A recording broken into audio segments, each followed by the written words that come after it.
Welcome to my channel, Custom Scrapbook Design by Christy Stubbs, and welcome to another installment of Saturday Morning Makes. So this Saturday, I have just a couple little projects to share with you. I generally always have a layout to share with you because I do a series on my Facebook page where I go live every Sunday night and share a sketch and then bring that sketch to life. So I almost every week have a layout of some sort to be able to share with you. So this was this week's layout. And this week I used a collection by Simple Stories called Flower Shop. I love this collection. I have used it quite a bit in my layouts here recently. So this one used up a lot of kind of scraps that I had. All of these little flag ends here are great for using up some scraps. One of the things that I found that I really liked with this particular layout is they showed these Polaroids in the sketch, and within this line there is a paper that had Polaroids on it, and it happened to fit the 2x2 photos perfectly. So I thought that that was kind of a fun little feature in this week's sketch. Now I did use the stickers for this collection, and let me see if I did use a couple of the ephemera pieces as well, it looks like. Yep. So I do tend to use some foam both on the stickers and the ephemera pieces. Like this floral piece here has a piece of foam. So does this camera. I absolutely love this camera in this collection. It is absolutely beautiful. And then this butterfly has got some foam on it as well. And the sketch, I will try and attach it at the end of the video as well so that you can see what the actual sketch looked like versus what I do. Sometimes they look a lot alike and sometimes they do not. This one maybe does not so much. They, in this sketch, actually didn't carry any of these papers over to this side. It was just the photos and then all of the embellishing here. But I felt like it left it a little too bare. So I just pulled in some of the scraps and added some of the strips to pull in some of these same patterns and pull this color over to the other page as well. And then I also added an extra 2x2. They only had 2 of them here. I have 3 of them on this side.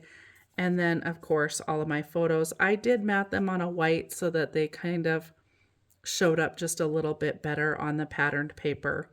And then of course I did use the stickers from the sticker sheet. I love all of these little word phrases, and the sketch actually called for quite a few of them.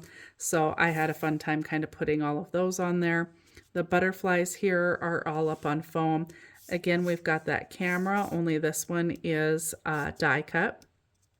So I utilize that. And then this little bucket of flowers is one of the die cuts from this collection as well.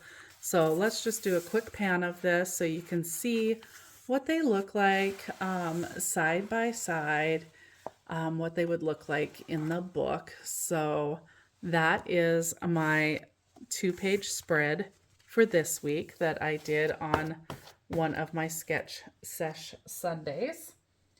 And then I created a little book that I wanted to share. I had seen somebody else on YouTube make this, and to now her name is escaping me. I want to say Melissa, I cannot think of her last name, but I will find it and link her channel down below. But she inspired this particular album, so I thought I would quickly share this with you. I did use the book fair collection. I had used it in a previous project, and so I just used up all of the scraps that I had left because it is a smaller little mini album and you're able to do that. I did use some foam for this tag here and the clock. I did use some of the seam binding that I carry on my website. All of the products that you find here are available on my website. I do have a really great linen for building your custom albums, and I do have it in quite a few different colors. I will link those down below for you as well. So starting out on the inside cover, we have a pocket built with one of the 3x4 cut-aparts that I had just cut down a little bit. Some of the extra pattern paper, solid papers, just kind of tucked in there for your photos and your journaling needs. And then same thing, you're going to find lots of different papers and journaling spots tucked throughout. But I did use a die by My Creative Time. And this is the card add-on die. And it's the 3 3¾ by 4¾ die.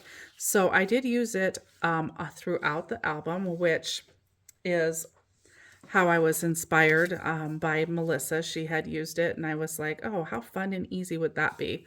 So I decided to make this one. And then when I did my project share in a previous video, I had a few comments for an instructional video on this. So I hope to be putting one of those out soon. The back inside cover has a small waterfall on it. I did not add any patterned paper to the back side, and mainly for how thick it starts to get. If you're going to add photos on both sides, you're really starting to add a lot of thickness to that. So I left the patterned paper off of the back side as to not keep that too thick. It does have a magnet holding it down. And then our two signatures here also double as pockets. So they have a top loading pocket on them, and they both have something tucked into them, either for a great photo spot or a fun journaling spot. So this one I did a little bit of paper piecing. I love doing the paper piecing technique, especially when you're getting to the end of a collection and you're trying to finish up a project. This is a fun little thing to be able to use up some of those smaller scraps that maybe would end up in the garbage otherwise. So that is my little 3x4 mini album that was made utilizing the My Creative Time die. So Saturday Morning Makes is brought to you by Jillian Norwood here on YouTube. I want to give her a great big thank you for starting this open collaboration. If you want to partake in it, use the hashtag SatMornMakes. If you just want to see what kind of fun things everybody is creating, search the hashtag SatMornMakes. It'll bring up all kinds of different YouTube videos. And there are all kinds of different crafters out there. Be sure to check them out. Give them all some love. We're all just working to grow our community here. And comments, thumbs up, and subscriptions definitely help each and every one of us. So we appreciate that. And I hope you all find a little time to do something creative within your own spaces this week. Have a fabulous week, everyone. Bye for now.